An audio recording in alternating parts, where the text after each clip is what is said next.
Hello everyone, I am Lata Singh from Shraddha Smart Education. I will explain lesson 9, The Great Stone Face first from Honeydew book, class 8th. So watch this video till the end. Let's start now. Before you read. Seen from a distance, hilltops and huge rocks seem to assume various shapes. दूर से देखने पर जो पहाड़ियों के शिखर होते हैं और विशाल पत्थर जो ह्यूज रॉक्स थी, मानो उनके जो शेप्स हैं वो ऐसे लगते हैं जैसे कि उन्होंने कोई एक ऐसी शेप्स ले रखी हो, एज्यूम कर रखी हो, बहुत अच्छी सी आकृतियां ले रखी हो. दे मे रिसेंबल एन एनिमल और अ ह्यूमन फिगर, और वो किसी भी एनिमल्स या फिर किसी मानव आकृति के समान ही दिखते हैं जो स्टोन से बन जाते हैं. People attribute stories to these shapes, और लोग इन आकृतियों के बारे में कहानियां भी जोड़ देते हैं. सम स्टोरीज कम ट्रू, कुछ कहानियां तो सच हो जाती हैं, अदर्स डोंट, लेकिन कुछ नहीं भी होती. The Great Stone Face is one such shape that reminds the inhabitants of the Valley of a Prophecy. और ये जो विशाल पत्थर वाला चेहरा एक ऐसी ही आकृति है, ऐसी ही शेप है जो कि घाटी के जो निवासी हैं उनके लिए एक भविष्यवाणी की याद दिला देता है. What was it? वो क्या थी? Did it come true? क्या वो सच साबित हुई? One afternoon, when the sun was going down, a mother and her little boy sat at the door of their cottage, talking about the great stone face. एक दोपहर में, afternoon में, जब सूरज छिपने जा रहा था, तो एक माँ और उनका बेटा अपनी झोपड़ी के, जो उनकी कॉटेज थी, झोपड़ी थी, उसके दरवाजे पर बैठे हुए जो ग्रेट स्टोन फेस था, एक बड़ा सा स्टोन का जो फेस बना हुआ था, उसके बारे में बात कर रहे थे. They had only to lift their eyes, and there it was, plain to be seen, though miles away, with the sunshine brightening all its features. उन्हें आंख उठाते ही वो चेहरा साफ दिखाई दे जाता था, और लेकिन वो मीलों दूर था. सूरज की जब लाइटनिंग पड़ती थी, सनसाइन होती थी, तो उस चेहरे के सभी जो भी फीचर्स थे, नाक नक्स, वो चमक उठते थे. And what was the great stone face, लेकिन ये ग्रेट स्टोन फेस क्या था? बड़ा सा पत्थर का चेहरा था क्या? The great stone face was a work of nature. जो बड़ा पत्थर वाला चेहरा क्या था कि नेचर की एक तरह से संरचना थी, प्रकृति का क्या था? संरचना थी. ठीक है, वर्क था. Formed on the perpendicular side of a mountain by some immense rock which had been thrown together so that when viewed at a proper distance they resembled the features of a human face. वो बड़ी बड़ी चट्टानों के द्वारा पर्वत के एक ओर बना था. पत्थर जो स्टोन्स थे वो कुछ इस तरह से बिखरे हुए थे कि वो किसी भी एक तरह से ह्यूमन फेस जो होता है, मानव का चेहरा, उसके समान, उसके नाक नक्स जैसे दिखते थे. If the spectator approached too near, he lost the outline of the enormous face and could see only a heap of gigantic rock piled one upon another.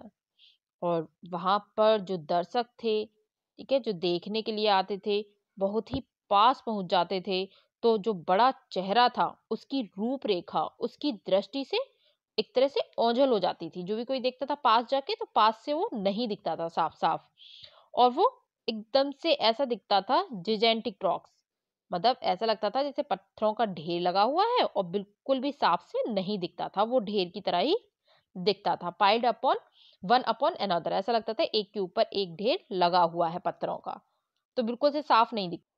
But seen from a distance, the cloud clustering about it, the great stone face seemed positively to be alive.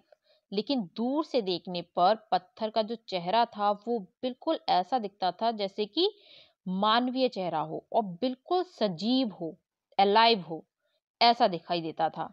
It was the belief of many people that the valley owed much of its fertility to the waning face that was continually beaming over it.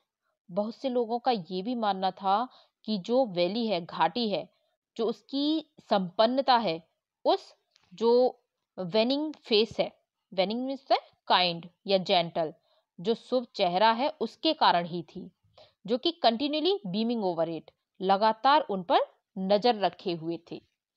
ठीक है, जो face था वो लगातार उन पर नजर रखे हुए था, इसीलिए वहां की सारी सुख संपन्नता इसी की वजह से थी, जो ग्रेट स्टोन फेस था उसकी वजह से। A mother and her little boy, as we said earlier, sat at the door of their cottage, gazing at the great stone face and talking about it. The child's name was Ernest. एक माँ और उनका छोटा बेटा, जैसा हम मतलब पहले भी बोल चुके हैं, एज वी सेड अर्लियर, पहले भी बता दिया है, सेट एट द डोर, अपनी जो उनकी कॉटेज थी उसके दरवाजे पर बैठे हुए थे और क्या कर रहे थे, गेज कर रहे थे, मीन्स देख रहे थे पत्थर वाले चेहरे को, और एंड टॉकिंग अबाउट इट, और उसके बारे में बातें भी कर रहे थे। The child name was Ernest, उस बच्चे का नाम अर्नेस्ट था, जो छोटा बच्चा बैठा हुआ था। Mother sad he, while the great face smiled on him, I wish that it could speak, for it looked so very kindly that its voice must indeed be pleasant. माँ, वो जो बच्चा था वो बोला कि जब while the great stone face smiled, कि जब ये चेहरा उसे देखकर मुस्कुरा दिया, तो I wish that it could speak, काश ये चेहरा बोल पाता, ऐसा लगता है कि वो जैसे मुझे देखकर मुस्कुरा रहा है और काश ये बोल पाता, for it look so very kindly, क्योंकि इसका जो लुक है वो बहुत ही ज्यादा काइंड वाला है, मीन्स दयावान दिखता है। That its voice must indeed be pleasant, तो इसकी आवाज कितनी अच्छी होगी। If I ever see a man with such a face I should love him very much, अगर मैंने इस चेहरे वाले व्यक्ति को कभी देखा तो मैं उसे बहुत ही प्यार करूंगा। If an old prophecy should come to pass, answered his mother, we may see a man some time with exactly such a face as that. यदि एक पुरानी जो प्रोफेसी है, प्रोफेसी मीन्स होता है भविष्यवाणी, सच हो जाती है, तो माँ ने उत्तर दिया, तो हो सकता है हमें कभी वो व्यक्ति दिखाई दे जाए जिसका चेहरा बिल्कुल इस जैसा ही दिखता है। What prophecy do you mean, dear mother? Eagerly inquired Ernest. Please tell me about. आप किस भविष्यवाणी की बात कर रही हैं प्यारी माँ? अर्नेस्ट ने एकदम से, ईगरली मीन्स होता है एकदम से जिज्ञासा जताते हुए पूछा कि please tell me about it, मुझे उसके बारे में बताओ, जो भी प्रोफेसी है। So his mother told him a story that her own mother had told her when she herself was younger than little Ernest, that at some future day, तो कहानी ये थी कि भविष्य में मतलब किसी दिन यहीं आसपास कोई बच्चा जन्म लेगा। So his mother told him a story, उसकी माँ ने एक स्टोरी सुनाई उसको, that her own mother had told her, जो कि उसकी उनकी भी माँ ने सुनाई थी, when she herself was younger than little Ernest, जब वो मतलब अर्नेस्ट की तरह ही छोटी थी, कि at some future day, कि भविष्य में कभी क्या होगा, a child should be born, अगर कोई बच्चा जन्म लेगा किसी दिन यहीं आसपास, near here, so who was destined to become the greatest and noblest person of his time, and whose face in manhood should wear an exact resemblance to the great stone face. तो उन्होंने बताया कि कहानी ये थी कि भविष्य में किसी दिन यहीं आसपास कोई बच्चा जन्म लेगा जो अपने समय का सबसे महान और नेक व्यक्ति बन जाएगा, और जिसका चेहरा बड़े होने पर एक जो ये ग्रेट स्टोन फेस है बिल्कुल इसकी तरह ही दिखेगा। Many still had faith in this old prophecy. बहुत सारे लोग अभी भी इस प्रोफेसी जो ये भविष्यवाणी है उसमें विश्वास रखते हैं। But others took it to be nothing but idle talk. लेकिन कुछ लोगों का ये मानना है कि ये कुछ भी नहीं है, ये आइडल टॉक है, ये बकवास है, ऐसे ही है। At all events, the great man of the prophecy had not yet appeared. लेकिन लोग उस व्यक्ति का इंतजार भी कर रहे हैं, पर उन्हें इस तरह के चेहरे वाला कोई व्यक्ति नहीं मिल पाया, अभी तक अपीयर्ड हुआ ही नहीं है। ओ मदर क्राइड अर्नेस्ट। ओ माँ, अर्नेस्ट चिल्लाया। Clapping his hands above his head, I do hope that I shall live to see him. मुझे आशा है, मैं होप करता हूँ कि मैं उस चेहरे को देखने के लिए जीवित रहूंगा। His mother was an affectionate and thoughtful woman. उसकी माँ affectionate थी, affectionate means होता है प्यार करने वाली, and thoughtful और विचारशील महिला थी। It was proper, she thought, not to discourage the fanciful hopes of her little boy. उसने सोचा कि ये उचित होगा कि अपने छोटे बच्चे की जो उसकी फैंसीफुल होप्स हैं, जो उसकी आशाएं हैं, उनको डिस्करेज ना किया जाए, मीन्स निरुत्साहित ना करें। So he said to him, perhaps you may. इस वजह से उसने कहा, उसकी माँ ने अर्नेस्ट की, हो सकता है तुम्हें वैसा व्यक्ति देखने को मिल जाए। And Ernest never forgot the story that his mother told him. और अर्नेस्ट अपनी माँ की बताई हुई कहानी कभी नहीं भुला सका। It was always in his mind whenever he looked upon the great stone face. जब कभी भी वो ग्रेट स्टोन फेस की तरफ देखता तो उसको वो कहानी हमेशा याद आ जाती थी, क्योंकि उसके माइंड में वो कहानी बनी रहती थी। He spent his childhood in the log cottage where he was born, was dutiful to his mother and helpful to her in many things, assisting her much with his little hands and more with his loving heart. अब उसने अपना बचपन उसी घाटी में बिताया और उसके बाद अपने छोटे छोटे हाथों से और प्यार भरे हृदय से माँ की मदद करता रहा। इस तरह से खुश बच्चे से बड़ा होकर वो एक विनम्र और एकदम से मैनर वाला, in this manner from a happy yet often pensive child, pensive means होता है थॉटफुल, विचारशील child, he grow up to be a mild and quiet youth. और इस तरह से वो बड़ा होकर एक बहुत ही अच्छा पेंसिव चाइल्ड, थॉटफुल, विनम्र बच्चा बन गया, और जो बिल्कुल क्वाइट था, मीन्स मौन रहने वाला, ठीक है, यूथ में आ चुका था अब वो। Ernest had no teacher, but the great stone face become one to him. Ernest के कोई भी टीचर नहीं था, लेकिन वो जो विशाल चेहरा था उसका एक गुरु बन गया। When the work of the day was over, he would gaze at it for hours until he began to imagine that those vast features recognized him and gave him a smile of kindness and encouragement. जब दिन भर का काम खत्म होता तो वो उसे घंटों तक घूरता रहता, किसको, ग्रेट स्टोन फेस को, जब तक कि वो ये कल्पना शुरू नहीं कर देता कि वो जो विशाल एकदम से उसके जो फीचर्स हैं, वास्ट फीचर्स हैं, बहुत बड़े बड़े जो फीचर्स बने हुए हैं, उसे पहचानते हैं और उसकी ओर बहुत ज्यादा मतलब स्माइल ना करें काइंडनेस से, ठीक है, और उसकी ओर दया से और प्रोत्साहन से, एनकरेजमेंट से मुस्कुरा दे। तो उसको ऐसा लगता था कि जो ग्रेट स्टोन फेस है मेरी तरफ देखकर मुस्कुराएंगे, और मेरी तरफ जब तक वो मुस्कुराएंगे नहीं, प्रोत्साहन नहीं देंगे, दया नहीं दिखाएंगे, तब तक वो उनको गेज करता रहता था, ग्रेट स्टोन फेस को घूरता रहता था। About this time there went a rumor throughout the valley that the great man who was to wear a resemblance to the great stone face had appeared at last. अब उन्हीं दिनों जो valley थी, घाटी थी, वहां पर एक अफवाह फैल गई। र्यूमर मीन्स होता है अफवाह। अफवाह फैली कि एक महान व्यक्ति जिसके चेहरे की बिल्कुल मतलब उसका फेस जो है ग्रेट स्टोन फेस वाला है पूरी तरह से, और वो वहां पर आ पहुंचा है, अब अपीयर्ड हो चुका है। It seems that many years before, a young man had left the valley and settled at a distant seaport.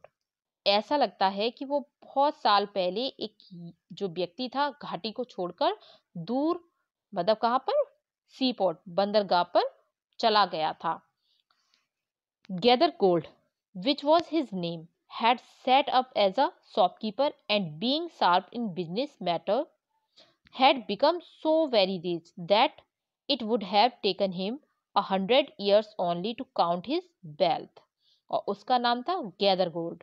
उसने अपनी जो उसकी शॉप थी वो बना ली थी, मतलब अपनी दुकान बना ली थी वहां पर, और वो क्या करने लगा था, शॉपकीपर था, और being sharp in business matter, और वो व्यवसाय भी करने लगा था अपनी बुद्धि से, अपने माइंड से, और एक बहुत ही रिच मर्चेंट बन चुका था। ठीक है, बहुत ही मतलब रिच हो चुका था, वो बन गया था। In time he thought of his native valley and decided to go back there and end his days where he had been born. वो जिस चीज में भी हाथ डालता था वो सोने की भी बन जाती थी, ऐसा भी मानना था लोगों का कि वो जिस चीज में भी हाथ डालेगा वो गोल्ड की बन जाएगी। बहुत समय बीत जाने पर उसे अपने जहां पर उसका जन्म हुआ था उस घाटी की याद आई, और उसने वहां लौटने का निश्चय भी कर लिया, ताकि जहां वो जन्मा था वहीं उसका प्रणांत भी हो। मीन्स जहां उसका जन्म हुआ है वहीं उसकी मतलब डेथ भी हो। ही हैड बीन बॉर्न, और एंड लाइफ का वहीं हो। Ernest had been deeply stirred by the idea that the great man, the noble man, the man of prophecy, after so many ages of delay, was at length to be seen in his native valley. अब Ernest को लोगों की बात पर कोई भी मतलब संदेह नहीं हुआ। अब उसे ऐसा लग रहा था कि विशाल पत्थर के चेहरे वाला व्यक्ति उसके सामने मीन्स आने वाला है, बिल्कुल great man, the noble man, बिल्कुल जीवित वो देख पाएगा उसे। द मैन ऑफ प्रोफेसी, जो भविष्यवाणी वाला आदमी था। After so many years of delay, बहुत टाइम के बाद। Was at length to be seen in his native valley, वो अपनी घाटी पर उसको देख पाएगा। While the boy was still gazing up the valley one day and imagining that the great stone face returned his gaze, the noise of wheels was heard and a returned his and a crowd of people cried. जब वो जो लड़का था एक दिन घाटी पर अपनी नजर दौड़ा रहा था, तभी कल्पना कर रहा था कि जो पत्थर वाला चेहरा है वो भी उसकी ओर देख रहा है, गेज कर रहा है, और तभी उसको and the noise of wheels was heard, उसने गाड़ी की पहियों की आवाज सुनी, and a crowd of people cried, और लोगों की जो भीड़ थी वो शोर कर रही थी। Here comes the great mister gather gold, लो जो मिस्टर गैदर गोल्ड है वो आ पहुंचे हैं। A carriage drawn by 4 horses dashed round the turn of the road. सड़क के मोड़ पर गाड़ी आ पहुंची, और within it thrust partly out of the window appeared the face of an old man with yellow skin. और खिड़की से बाहर एक बूढ़े व्यक्ति का चेहरा, जिसकी जो स्किन थी वो पीली थी, और झुका हुआ दिखाई दिया, बहुत ज्यादा अजीब सा अपीयर्ड हुआ। The very image of the great stone face shouted the people. अब जो लोग थे वो बहुत तेज तेज से चिल्ला रहे थे, शोर मचा रहे थे कि लो जो ग्रेट स्टोन फेस वाला आदमी है वो आ गया है, श्योर एनफ, हाँ ये बिल्कुल सच है। The old prophecy is true, कि जो ओल्ड प्रोफेसी थी, भविष्यवाणी थी, वो सच हो गई है। Here we have the great man at last, लो अब लास्ट में ग्रेट स्टोन मैन आ चुका है, जिसका फेस बिल्कुल ग्रेट स्टोन फेस उससे मिलता है, वो बिल्कुल आ चुका है। इस तरह से लोग करने लगे आपस में। The very image so and what greatly puzzled Ernest, they seemed actually to believe that there was the likeness which they spoke of, he turned away sadly from the wrinkled shrewdness of that unpleasant face. अब लोगों को तो विश्वास हो गया था कि यही व्यक्ति है, यही चेहरा है जो ग्रेट स्टोन का है, बिल्कुल उसके जैसे ही मिलता है, बिल्कुल ऐसा ही है। लेकिन and what greatly puzzled Ernest, Ernest अब बहुत ज़्यादा पजल्ड हो चुका था एकदम से, कि they seemed actually to believe that here was the likeness which they spoke of, कि जिस तरह से उसने सोचा था वैसा बिल्कुल भी नहीं था। He turn away sadly from the wrinkled shrewdness, अब वो उस पर मतलब नजर डाल रहा था कि ये तो बिल्कुल रिंकल्ड फेस है, स्रीडनेस है, मानो पत्थर का जो चेहरा है वो उससे कुछ कहना चाह रहा हो, वो उदास हो गया हो। Of the unpleasant face and gazed up the valley, फिर वो वैली की तरफ मुड़कर देखने लगा। Where the stone face seem to से, जैसे कि वो कुछ कहना चाहता हो उससे। ही विल कम, और वो जो ग्रेट स्टोन फेस जो था वो क्या कह रहा था उससे, ये कह रहा था मानो कि ही विल कम, वो आएगा, फियर नॉट, डरो मत, Ernest the man will come, कि वो व्यक्ति जरूर आएगा, ये व्यक्ति वो नहीं है, तुम डरो मत अर्नेस्ट, वो व्यक्ति जरूर आएगा। So we have completed first act in this video, remaining part second video में कंप्लीट करेंगे। अगर आपने अभी तक मेरे चैनल को सब्सक्राइब नहीं किया है तो प्लीज़ सब्सक्राइब करें और अपने फ्रेंड्स को शेयर भी करें। Thank you.